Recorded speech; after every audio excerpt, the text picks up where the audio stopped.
ಎಲ್ಲರಿಗೂ ನಮಸ್ಕಾರ.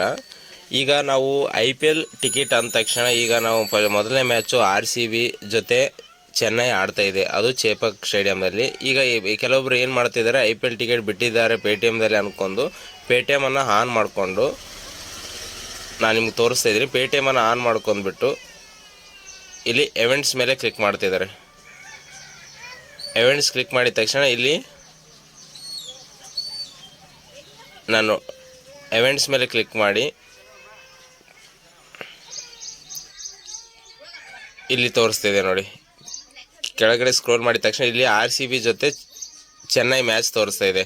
ಏನು ಮಾಡ್ತಿದ್ದಾರೆ ಕೆಲವೊಬ್ರು, ಅದ್ರ ಮೇಲೆ ಕ್ಲಿಕ್ ಮಾಡ್ಕೊಂಡ್ಬಿಟ್ಟು ಟಿಕೆಟ್ ಬುಕ್ ಆಗ್ತಿದೆ ನಮ್ಮದು ಅಂದ್ಬಿಟ್ಟು ಒಂದು ಟಿಕೆಟನ್ನು ಬುಕ್ ಮಾಡ್ಕೊತಿದ್ದಾರೆ. ಅದು ನಿಮ್ಮ ತಪ್ಪು ಕಲ್ಪನೆ ಮತ್ತು ತಪ್ಪು ಸಂದೇಶ ಅಂತ ಕೂಡ ಹೇಳೋಕ್ಕೆ ಇಷ್ಟಪಡ್ತೀನಿ. ಯಾಕಪ್ಪ ಅಂದರೆ ಅಲ್ಲಿ ಇರೋದು IPL ಟಿಕೆಟ್ ಅಲ್ಲ, ಬಟ್ ಮೋಸ ಹೋಗಬೇಡಿ, ಅದು ಸ್ಕ್ರೀನಿಂಗ್ ಟಿಕೆಟ್. ಅಂದರೆ ಈಗ ನಾನು ತೋರಿಸ್ತಿದ್ದೀನಿ, ಒಂದು ನಿಮಿಷ ವೆಯ್ಟ್ ಮಾಡಿ. ಈಗ ನೋಡಿ ಈ ಥರ ಬರುತ್ತೆ. ಇಲ್ಲಿ ಬೈ ನೌ ಅಂತ ಇರುತ್ತೆ, 999ಗೆ ಕೊಟ್ಟಿದ್ದಾರೆ. ಬೈ ನೌ ಅಂದ ತಕ್ಷಣ ಅಲ್ಲಿ ಟಿಕೆಟ್ ನಾವು ಬುಕ್ ಮಾಡ್ಬೋದು. ಬಟ್ ನಾವು ಸ್ಟೇಡಿಯಂ ಟಿಕೆಟ್ ಅಲ್ಲ, ಇದು ಲೈವ್ ಆಗಿ ವೀಕ್ಷಿಸೋ ಟಿಕೆಟ್ ಅಲ್ಲೇ ಅಲ್ಲ.